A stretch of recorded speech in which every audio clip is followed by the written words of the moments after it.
байцгаана уу эрхмэгдүүд үзэгчтэй. Нийгмийн гэгэрлийн холбооноос эрхлэн явуулдаг ойлголт зөв бол үйлдэл зөв гэдэг нэвтрүүлгийн маань шинэ дугаар эхлэх гэж байна. Манай өнөөдрийн нэвтрүүлгийн зочин бол Монгол улсын ерөнхийлөгчийн зөвлөх Чимэд Доржийн Даваа Баяр гэдэг хүн байна. За энэ хүнийг Монголын ард түмэн телевизийн байгууллагад олон жил ажилласнаар нь мэдэн. За хүнсний хувьсгалын асуудлаар за мөн баялаг бүтээгчдийг дэмжих гэдэг ажлыг олон жил хийсэн энэ ажлаар нэр нь сайн танина. За ингээд бол тантай би Монгол улсын ерөнхийлөгчөөс сүүлийн жилүүдэд ерөнхийлөгч болсноос хойш дэвшүүлэн гаргаж, санаачилж гаргаж тавиад хэрэгжүүлж байгаа төсөл хөтөлбөрүүд үндэсний хөдөлгөөнүүдийн талаар эхлээд товчхон ярилцаах гэж бодож байна. За баярлалаа. За би Монгол улсын ерөнхийлөгчийн зөвлөхөөр ажиллаад 3 дахь жил рүү орж байна. За Монгол улсын ерөнхийлөгч санаачлан хүнсний хувьсгал үндэсний хөдөлгөөнийг 2022 онд эхлүүлсэн. 3 дахь жил рүү орж ирж байна. За мөн 21 онд тэрүүн мод гэдэг үндэсний хөдөлгөөнийг эхлүүлсэн. Нөби энэ дээрээс зарласан та бүхэн мэдж байгаа тийм ээ. Цагаан алт үндэсний хөдөлгөөнийг албан ёсоор нээж нээлээ тийм. За ингээд Монгол улсын засгийн газраас шинэ хоршоо гэдээ маш том хөдөлгөөн явж байгаа. За мөн Атрийн 4-р аяыг зарлжлаа шүү дээ албан ёсоор тийм.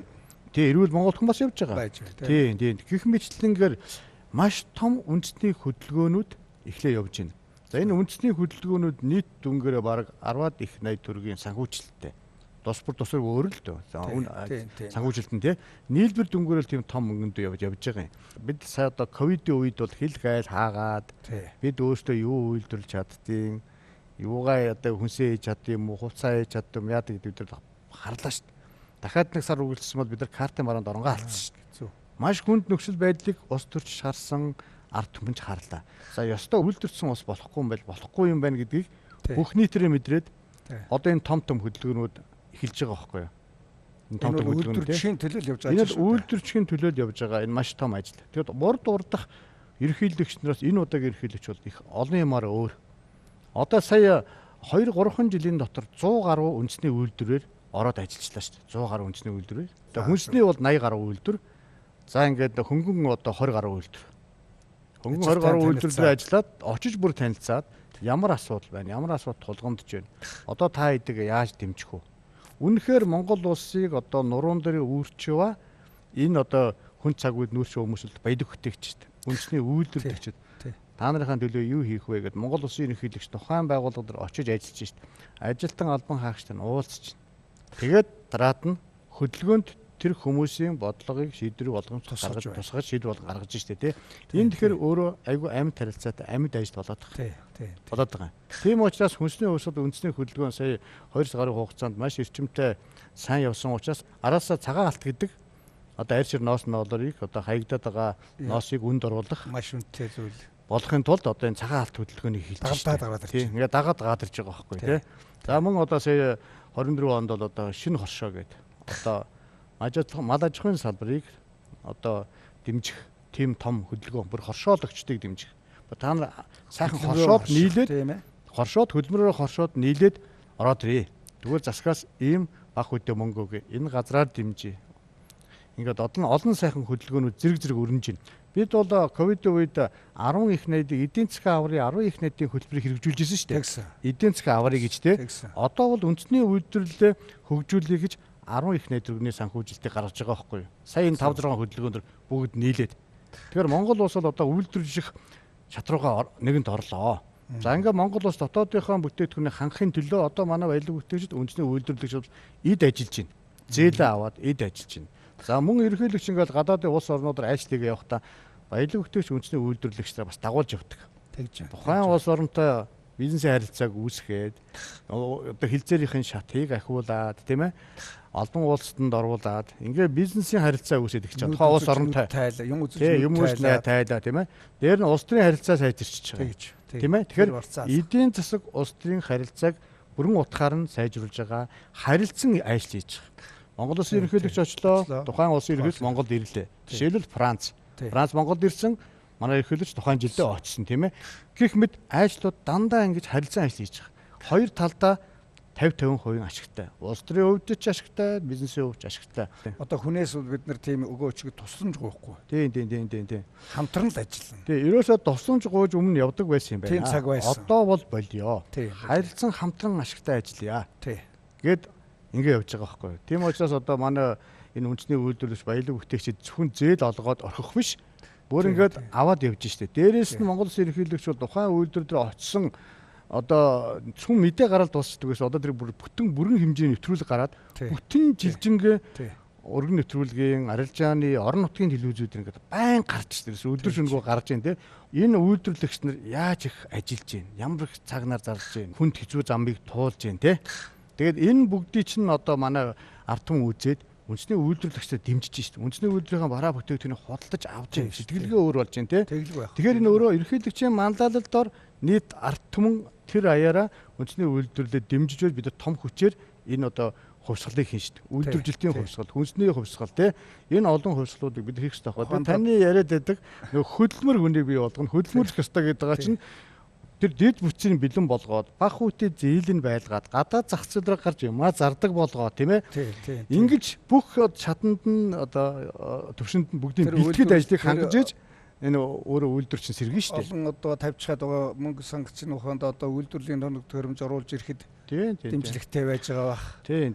Сургаж боловсруулах талдаа тавьсан байж байгаа бах тийм ээ. Тэгж ягаал тэгэл юм явна шүү дээ. Тийм. Одоо гадаад хөрөнгө оруулалтын хуулиа шинжилж байна. Энэ ажгаар гадаад хөрөнгө оруулалт дээр орж ирнэ. Гадны өндөр хүчин чармайлтаа инновацуудыг нэвтрүүлнэ. Тэгээд болсон хүчний дутагдал өнөөдөр маш их байна. Тэгэхээр гаднаас болсон хүчээ аван ч гэдэг юм уу. Одоо байгаа болсон хүчнүүдээ гадаачаагаа явж сурган ч гэдэг юм уу. Маш том хөтөр хийж байгаа. Одоо зөвхөн манай хүнсний хувьсгалд үндэсний хөдөлгөөнд дөр засгийн газрын 25 арга хэмжээ явж байгаа шүү дээ. А нөгөө талдаа төрийн 35 байгууллага 114 төрлийн ажлыг 5 жилийн хугацаанд хийж хэрэгжүүлж байж 19 төрлийн хүнсний бүтээгдэхүүнийг дотоодоос 100 хангана. Цаашлаад бүс нутагта хүнс экспорт болно гэсэн томоохон зорилгын хүрээнд төрийн 25 байгууллага ажиллаж байна.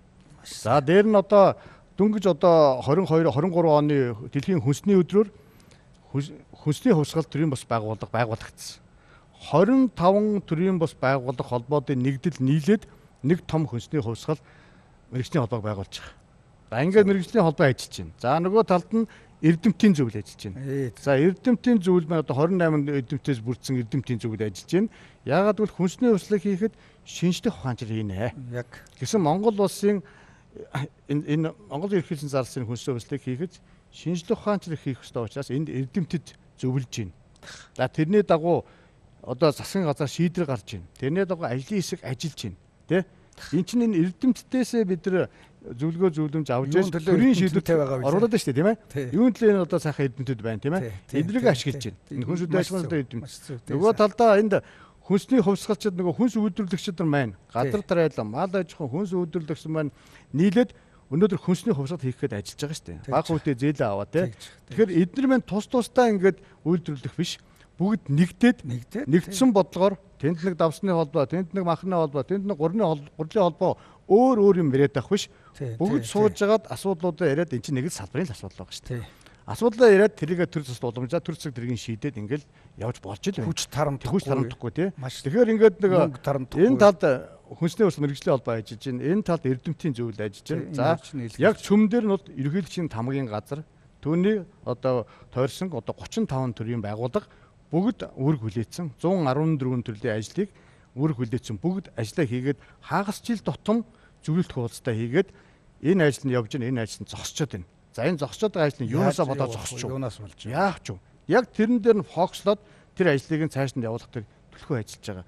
Тийм учраас энэ удаагийн хүнсний хувьсгал үндэсний хөдөлгөөн бол хэрэгжихгүй байхын аргагүйгээр л ажиллаж байна да юм уу. Тийм сайн байна. Би одоо сая амнаас ч одоо үнэхээр нэг сэтгэл сайхан сэргэмэр юм сонсож шүү дээ. Төр засаг ажиллаад байна л гэдэг, ерөнхийлөгч ажиллаж байна л гэдэг, ерөнхий сайдны үгэллээ л гэдэг. За ингээл одоо их хурлын дарга ингээл явж ил байдаг. Гэтэл чинь бол энэ ажил ингэж өрөмдөм байна. Бодлого нь юм уялдаатай юм байна. Энэний зүгээр нэг яах вэ? Одоо би улс төрж байгаа юм биш. Үнэндээ бол давуу тал гэвэл одоо чинь нэг санаа оноотой нэг намаас л гэхүүдээ одоо ингээ 3 хүн толгойлоод байна да энэ юм. Тэгэхээр уялдаатай байна. Инхээр Одоо тэгээ өөрөөс чинь сонссон бас хоёр дахь маш сайн юм бол шинжлэх ухааны эрдэмтдийнхээ үгийг сонсчод зөвлөл байж гэнэ гэж. Ер нь манайх эрдэмтдийн үгийг муу сонсчоос л доо нэг хэсэг үе. Тэгэхээр энэ үгийг сонсоод тохно гэдэг чинь манай нэвтрүүлгийн яг агуулга утга ойлголцсон бол үйлдэл зөв. Бид ойлгож явах эхэлж шээ одоо. Юу ч хийгээд явдаг, ягаад ч байдгийг нэг юм зарладаг. Яаж нарийн мэдэх вэ? Инхээр одоо мэдж байгаа судсандаар нь байж байгаа хүн гэдээ ярих сайхан байна. За хүнсний хувьсгалын маань ажлын явц одоо манай хүнсний ногооч их уу юу хөө хангамжаа хэдэн хувийн өөрөөсөө хангаж яана уу? Өмнө ямар байв? Энэ үр дүн ингэ дээшилж байгаа байдал хэр байна энэ 2 3 жилийн дотор тоо баримттай юм. За ер нь бол яг хүнсний хувьсгал анх эхэлж байхад бол бид нэг 60 гаруй хувийн импортын хамааралтай байсан. Одоо хүнсний ногоо, хүлэмжийн ногоо тий Гаднаас авдаг. Гаднаас авдаг. Дандаа импорт авдаг. Тэгээд ерөөхдөө ойрхон гэрш байна. Импорт авдаг. Тухайн үед бол 1 тэрбум долларын бараа бүтээгдэхүүн хүнсний бараа бүтээгдэхүүнийг гаднаас импортоор авдаг байсан. Тэрбум доллар, 3 тэрбум доллар. Одоо энэ 2 жилийн хугацаанд бол 110 сая доллараар багассан. Импорт төдий хэмжээгээр багассан гэсэн үг. 110 сая долларыг бид нар эх орондоо үлдээж чадсан. Энэ бол хүнсний хувьсгалын бас нэг ач гавьяа. Нодлон оны эст бид нар хүлэмжийн ногооныхаа хэрэгцээг улсын хэмжээнд 85% хангасан. Өөрөлдөө түүхэнд анх удаа нарийн ногоогоо хангаж байгаа байхгүй юу? Тийм байна. 85%. Энэ бол маш том амжилт. Тэгээд атрын одоо аянууд үр дүн байна шүү дээ. Атрын 1 2 3 одоо 4-р аян эхлэх гэж байна тийм ээ. Энэ атрын аяны үр дүн байна. Дээрээс нь энэ хүнсний хувьсгалын үр дүн байна. За тэгээд энэ чинь 22 оны 6 сард 10 төрлийн хүнсний ногоон дээр тоон тутамд нь 100 мянган төгрөг олгодог болсон байхгүй юу? Урамшуулал. Олгодог болсон. Тэгээд 10 төрлийн ногоон дээр урамшуул олгож байгаа. 10 төрлийн ногоо чинь ингээд хангаад эхэлж байгаа. Тэгээд 85% чинь маш хурдан өсөж байгаа байхгүй юу? Ягаад гэвэл урамшуул олгож байгаа учраас. Тэгээд татварын хөнгөлөлт үзүүлж байгаа. Мөн тэр одоо хүнс хөдөлгөөний салбарт ажиллаж байгаа 3200 аж ахуйн нэг зээл авсан аж ахуйн нэг дээр бол 50-90% татварын хөнгөлөлт үзүүлчихэж байгаа шүү дээ. Жилдээ 220 тэрбум төгрөгийн татварын хөнгөлөлт үзүүлчихэж байгаа байхгүй юу? Энэ одоо бизнесийг дэмжиж байгаа сонгодог жишээ. Сонгодог жишээ. 220 тэрбумын татварын хөнгөлөлт үзүүлээд дээрээс нь одоо 35 тэрбумын татварын хөнгөлөлт үзүүлээд чи одоо хүн амын орлон дотор олгын алтан дотор гэл хил гайл гэл янз янз байгаа шүү дээ тий. Тэгээд шин тоног төхөөрөмж оруулж ирэх юм бол тэрийг нь бүр чөлөөлчихөж байгаа байхгүй. Татвараас лүшиж байгаа. Энэ бол ийм засгийн газрын 25 бодлого хэрэгжиж байгаа. Ийм 25 бодлого. Тэгээд энэ үйлдвэрлэгчдийг ингэж дэмжиж байхад одоо үйлдвэрлэгч нар одоо босч ирэх бүрэн боломжтой байхгүй. Яагаад гэвэл гадаадын улс орн чинь үндэсний үйлдвэрлэлийг хөгжүүлэхэд бүх талын дэмжлэгийг үзүүлдэг. Бис байнга. Одоо ингээд Монгол ерөнхийлөгч сонгосноос хойш одоо энэ 3 жилийн хугацаанд бол тогтмол дэмжиж шүү дээ. Гой шийдвэрүүд засгийн газраас гарч ийн. Араас нь одоо манай аж ахуйн нэгжүүд маань жил болгон зээлээ авж ийн. За зээл авах боломжгүй ингээд барьцаа хөрөнгө байхгүй аж ахуйн нэгжүүд нь зээлийн батлан даалтын сангаараа даалгуулад зээл авж болж ийн. Мөн хөдөлмөр эрхлэлтийг дэмжих сан дээр одоо баг одоо 50 сая ч юм уу 20 30 сая ч юм уу тийм зээлүүдийг өгж ийн. За дэнээс гадна одоо тэр мод үндэсний хөдөлгөөн зарлагдсан. Тэр мод үндэсний хөдөлгөөний чинь 200 сая мод нь жимс жимсгний мод байхгүй юу? Жимс жимсгний мод. Хашаандаа жимс тарж ивэл тэр модонд одоо хувь нэр оруулж байна гэсэн үг. Мөн өөрөө одоо шинэ жимс идэж байна гэсэн үг. Шинэ ногоо өөрсдөө тарж идэж байна л гэсэн үг тийм ээ. Тэгэхээр бид одоо хашаандаа ногоогоо тариад өөрсдөө сайхан идэхээс гадна илүү гарах юм бол Улаанбаатар руу заръя. Улаанбаатарт нь илүү байх юм бол гадаад руу гаргаж заръя. Ингээд бид доторх хүнсний хангамжаа шийдээд за энэний гадна нэг том асуудал байгаа. Энэ бол хүнсний аюулгүй байдал. Яг хүнсний хангамжаа ингээд бид марч байсан тодорхой хэмжээ шийдээд яваад байх юм байна. Гэтэл энэ стандарт гэдэг юмыг бид мөрдүүлээд хүнсний аюулгүй байдал анхахгүй бол сүүлийн 30 гаруй жил хүнсний аюулгүй байдал бол алдагдсан. Энэ нь бол тийм ч учраас хүнсний аюулгүй байдлын зөвлөлийн дарга Монгол улсын ерөнхийлөгч төрийн тэргүүн маань хүнсний хангамж аюулгүй байдал гэдэг үндэсний хөдөлгөөнийг зарлан эхлүүлж байгаа шүү дээ. Тэр аюулгүй байдлын шийдэхин тулд тэгэхээр одоо энэ манай хил гайлын лабораториуд энэ Улаанбаатар хотын одоо лабораториуд бид ер нь шинжилж чадчихэв үү? Хэдэн хувийн шинжилж байна? Тогтоож байна уу? Хэдэн хувийн тогтоож байна? За тэр урууж бодис нь байна уу? Тоног төхөөрөмжөөр шинжилж байна уу? Тэн дээр ажиллаж байгаа ажилчин болсон хүч нь байна уу? Энэ бол айгүй том асуудал. Тэгээ энэ том асуудлыг шийдэхгүй бол бид одоо хүнс идэх нь хор идэх нь. Ер нь бол яг эцсийн дүндээ Улаанбаатар хотод богооноор орж ил хүнс буугаад 21 аймаг руу тарж шít. Гэхдээ энэ хүнсийг яаж н ачааны одоо барааны зах дээрээс бараа аваад тэрийг хүнстэйгээ хойлоод хөдөө аймаг руу сов руу явж шít. Тэр логистик тэр тээврийн стандартын тээврийн хэрэгслээ зөөх ёстой байтал ачааны тээврийн машинаар хүн нөгөө бараатайгаа холцсон хүнсээ зөгөөл явж идэг. Энэ бол стандарт алдагдж байгаа байхгүй. Тэгэхээр тээвэр логистикийн одоо хүнсний одоо тээврийн стандарт гэж байхгүй. Гас өвлөд энэ асуудал болж байгаа. Сүүлийн үед хөлдөөс хүмүүс маш их болсон. Одоо энэ CU-гийнх дандаа хөлдөөс хүмүүс сургууль дээрээ бэлтгэх одоо галтайгаа болсон хүчнээс өвчлөл асуулттай байгаа учраас хөлдөөснөр навцраа тэнд нь эцсийн бүтээгдэхүүн болгоод одоо жигнээд чанаад тэгээд хүүхдүүд өгж штэ тий өгдөг тим систем рүү шилжиж байгаа байхгүй. Тэгэхээр тэр хөлдөөсөн бүтээгдэхүүн стандарт гэдэг юм бид нар бас тогтоож өгөхгүй бол болохгүй байгаа байхгүй. Тэгэхээр ингээд цаг үеэ дагаад бид нар стандарт маш их хурдан шинжлэгдэж байна. Тэр хуучилсан тэр стандартуудыг хурдан шиг одоо болоод шинэ стандарт руу хурдан шилжүүлээд ингээд явах энэ ажлуудыг төрөгдөхийн тулд хүнсний аюулгүй байдал гэдэг асуудал яригдж байгаа байхгүй юу. Нэг талдаа хангамж, нөгөө талдаа аюулгүй байдал. Энэ хоёр маань цогц байж ижил өнөөдөр Монгол улсын хүн ам эрүүл аюулгүй хүнсээр одоо хангагдаж шимд хижээлтэй хоол хүнс өөртөө идэж явах хэвээр. Эзнэрээ бид эрдэм номдоо сайн байна. Ажил төрөлдөө сайн тийм ээ. Одоо сайн байгаа шүү дээ. Энэ ажилыг засагтай төр ингээд нэг уялдаатай хүч нэг төвлөрч өөрөө фокслгээ хэлж байна. Ингээд нэг ажиллаад одоо тэр стандарт мэдээж шүү дээ. Ингээд ирэхээр одоо тэр нөхцөл хангалтгүй байх вэ? Энэ сайхан зөв үүж байгаа ажилладаг сайхан байна. Энийг хүмүүс мань ойлгож яваасаа гэж. Би эндээс хоёр юм асуухаар санагдаж байна одоо жишээлбэл. Төвийн өрөөндөө 85%-ийнхаа ногоог бид нар хураагаад авчиж чадчихна гэж жилийн хэрэгцээний. Жилийн хэрэгцээгээр хийж байгаа тоо үстэй. Тийм. Тэгэхээр өвлийн цагт ногооны зойр ямар байна хангамж хүрэлцээ. Энэ нэгдүгээр асуудал энэ. Энэ бол ерөөсө хамгийн том асуудал. За том асуудлууд энэ хүнсний эргэн тойронд маш их байгаа л да. Нөгөө сая хүнсний аюулгүй байдал дотор чинь тий. За мэдээж эн чинь нөгөө зориултын тээврийн хэрэгслэр зөөж гин үү. Богоон байна, онгоц байна. Одоо ачааны машин байна тий. Тусгай машин байна. Одоо ингээд тусгай дандаа зориултын тээврийн хэрэгслэр зөөх хэрэгтэй. Өргүүртэй тий.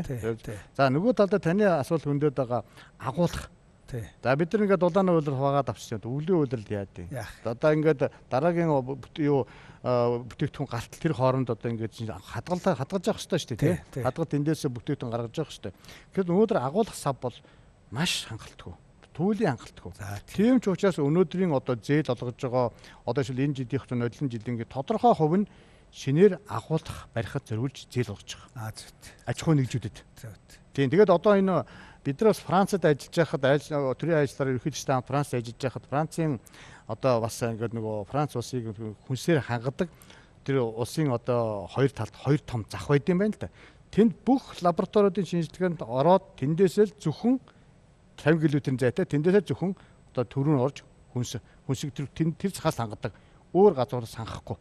Хангах боломжгүй. Тэр 50 км доторх бол өөр оруулах хоригдчихдээ юм бэл. Тэгээд тэндээс тийм аюулгүй хүнсийг чинь бүх агуул савнд бэлэн, бүх тээвэрлэлтэнд бэлэн.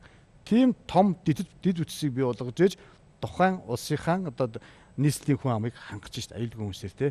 Тэгэхээр бид нар бас тэрийг бас энд ирээд нэвтрүүлэх талаар бол хотын заргаатаа бас удаадараалаа уулзж ийсэн мөн одоо хөтлөр мөлтөд оруулцанд явж байгаа л да. Ер нь бол одоо Монгол улс маань одоо эмээлт ч гэдэг юм уу, динжи мягц гэдэг юм уу, одоо наран тулын хүнсний цагч гэдэг юм уу маш олон газраас хүнс аваад тэр нь одоо эцсийн дүндээ супермаркет руу очиод үн нэмэгдээд тэгээ хоолны газрууд руу ороод хоол болоод тэгээ хоол болохтаа хоол хийж байгаа тогооч нар мэрэгжлийн хүмүүс байна уугүй юу гээл те хин дурын хүн нэг хоолны газар нэгээд нэг дурын дуртай хоолоо хийгээд тэрийгээ тэдэн дэрэг гээл ингээд зардаг энэ замбраагүй стандартгүй юм байгаад байгаа байхгүй юу.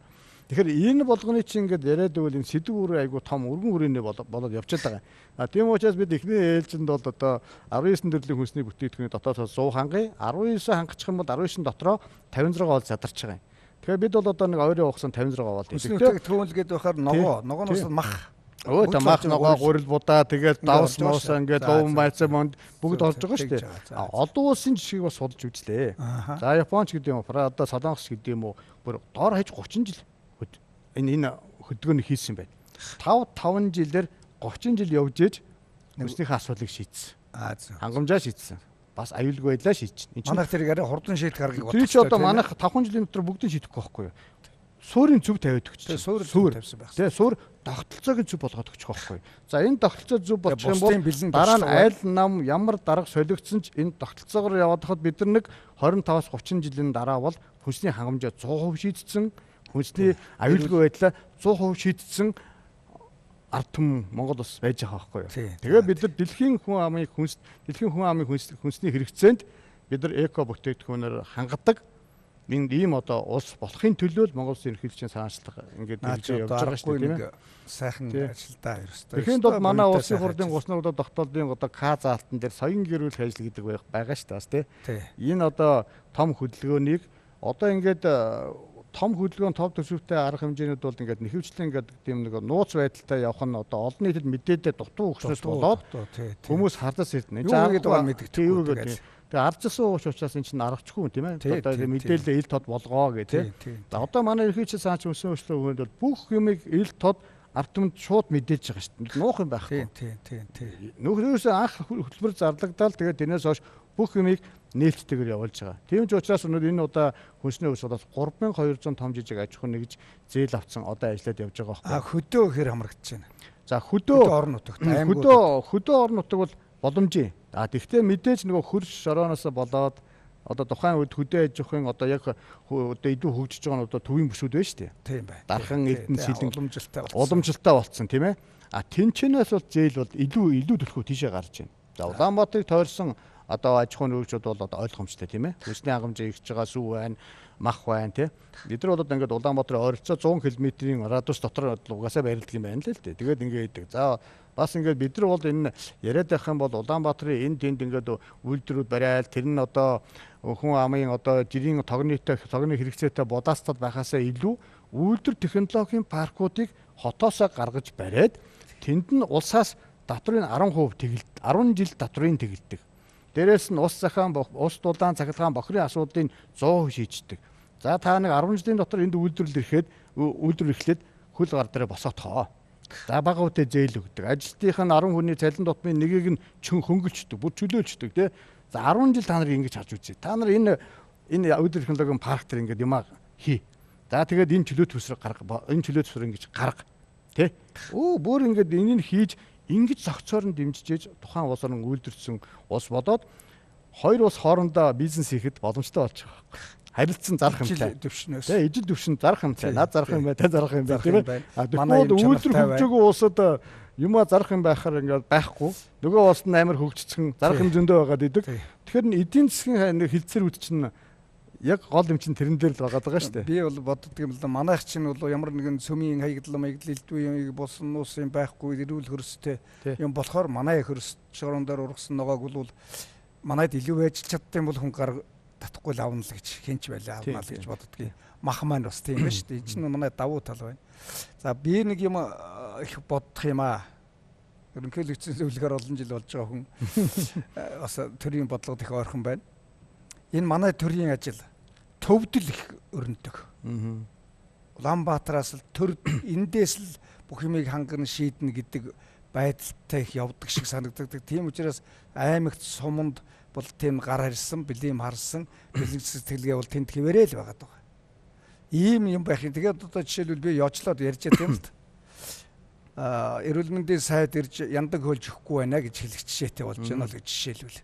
Магадгүй ерөнхийлөгчийн хүнсний аюулгүй байдлын асуудал хариуцсан зөвлөх нөхөр даваа баяр ирж одоо хоол хийж өгөхгүй байна л гэж магадгүй болох гээд нөгөө их төвлөрүүлээд байхаар ийм байна гэж энийг жахан задлж тэр боловсон хүчин техник технологийн асуудал байдаг бах. Гэхдээ энэ лүү бол бодлого явж л байгаа үстэй хөдөө тийшээ чиглүүлэх аль болохоор тараах тэнд ажлын байр болно тэндээ мөнгө нэргэлдэнэ тээврийн хөрс гэж юм байхгүй болно гэсэн санаа ба шүү дээ. Одоо Монгол улсын засгийн газраас бол их сэргээлтийн бодлого мөн бүссэн хөгжил гээл олон сайхан бодлогод явж байна.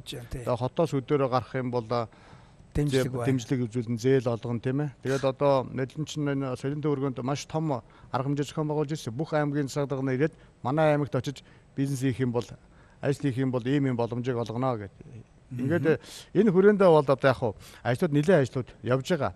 Нөгөө талдаа Азийн хөгжлийн банкны хөрөнгө оруулалттай 10 жилийн хугацаатай 750 сая долларын маш том төсөл хөтөлбөр энэ жилээс эхэлж байгаа. Одоо аймаг болгон дээр тий. Одоо аймаг болгон дээрээс 160 энэ хүнсний хөгжлийн югаар биш. Бүссэн хөгжлийнхоор том югаараа хөгжлөөр явж байгаа. Тэгээ тэнд болохоор нэлээд хэдэн аймагуд одоо 163 сумыг хамарсан тухайн ингээд нэг 4-5 сумын дунд нэг ийм логистик зөв.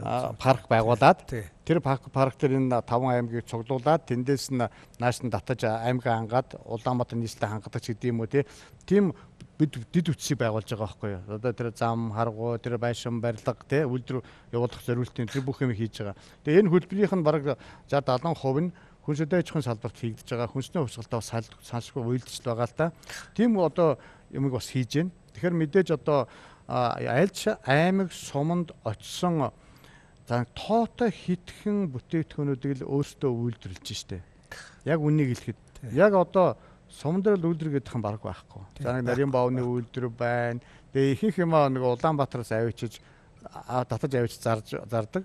Тэгээ аймаг дээр бол нэг цөөхөн тооны үйлдвэр, махны үйлдвэрч гэдэг юм уу, нарийн баавны тэгээд нэг шүүд харагны нэг иймэрхүү л үйлдвэрүүд байна. За тэгээд нэг хувцс хонор өөрсдөө ойдог шиддэг нэг цөөхөн тооны нэг жижиг одоо дунд үйлдвэр эрхлэгч нар, дөрхийн үйлдвэр эрхлэгч нар л ингээ байгаад байгаа байхгүй юу? Дисгийн мэсгээр хэмээдэг тийм. Тэгэхээр энэ жижиг дунд үйлдвэрлэл үйлчлэгээ бол хитрхи жижигрээд бүр сүулдэ бичил болоод өрхийн болоод бүр жижигрээд байгаа. Тэгэхээр эднэрийг бид нар бас татгаж босгож ирэх бас томоохон хэмжээний арга хэмжээг бас зохион байгуулмаар л байгаа. Одоо бид бол яг хөө ингээд нэг хүнсний хөгжлийн хүрээнд, цагаан алтын хүрээнд, шинэ хошооны хүрээнд гээл ингээд олон нөхцөл хөтөлбөрүүд явахаараа тэр доошоо орж ажиллаж эхэлж байгаа. Тэр доор байгаа хүмүүсийнхээ ажлын байрыг бий болгох, тэд нар стартапуудыг илүү томруулах, тэр жижиг бизнесүүдийг илүү дунд бизнес болгох, дундайгаа том болгох, томыг одоо корпорацийн хэмжээнд болгоод тэр том компаниуд нь гадаад зах зээл рүүгээ гарч ажиллах тийм ээ. Энэ юм бодох ёстой байхгүй. Тэгжээж Монгол улсыг тойрсон тэр 600 хүн амьдарч байгаа. Энэ зах зээл рүү гарахын тулд одоо Монгол эрхийг санаачилсан цагаан алт хөтөлбөр, хүнсний хувьсгал хөтөлбөр, одоо их хурлын даргын санаачилсан тэр одоо шинэ хоршоо хөдөлгөөн байж тээ. Тэгээ ерхий сайдын санаачилсан одоо Атрын 4-р аян баян эдгээр чинь бүгдээрээ л тэр үндэсний үйлдвэрлэгч байгаа, эксэргэлтийн бод руугаа явж байгаа. Тэр нөгөө хөдөө орон нутгад ажиллаж байгаа баялаг бүтээгчид, үйлдвэрлэгчид энэ бүх хүмүүсийг дэмжихийн төлөө энэ бүх ажлууч яваад байгаа байхгүй. Тэгвэл олон талаас нь зэрэг орж ийн штэ тий. Тэгэхээр энэ төрийн энэ бодлого ингээд дээрээ ийм сайхан зэгцтэй явж байгааг болвол одоо танай телевиз өөрийн чинь одоо нөгөө явуулдаг юмнуудаар бол ингээ юм харагдаад байгаа. Бусад чиглэлийн юм бол тэр нэг харагдчихгүй.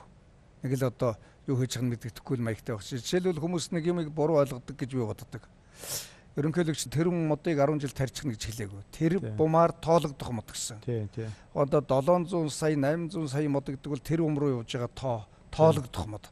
Тоологдох гэдэг үг бол ирээдүйн цагтаар байж байгаа. Мэдээж энэ бол үргэлжлэн уртудаа хугацааны ажил гэсэн санаанд дагуулж байгаа байхад л одоо яаж яах вэ 30 гэхэд тэр чадахгүй худлаа байна л гэж жишээтэй юм ярьдаг байхгүй дээ хүмүүс чинь. Үгүйсгэх муучлахтай их дуртай болсон тал байх юм. За манай энэ удаагийн нэвтрүүлгүүгээр өндөрлж байна. Манай нэвтрүүлгийн урлагийн хүлээн авч ирж ерөнхийлөгчийн тамгын газраас хэрэгжүүлж байгаа хүнсний хувьсгал. За мөн бусад одоо үндэсний хөтөлбөрүүдийн талаар дэлгэрэнгүй сайхан яриа ярьж өгсөн танд одоо их баярлалаа. Таны цаашдаа ажилд амжилт хүсье.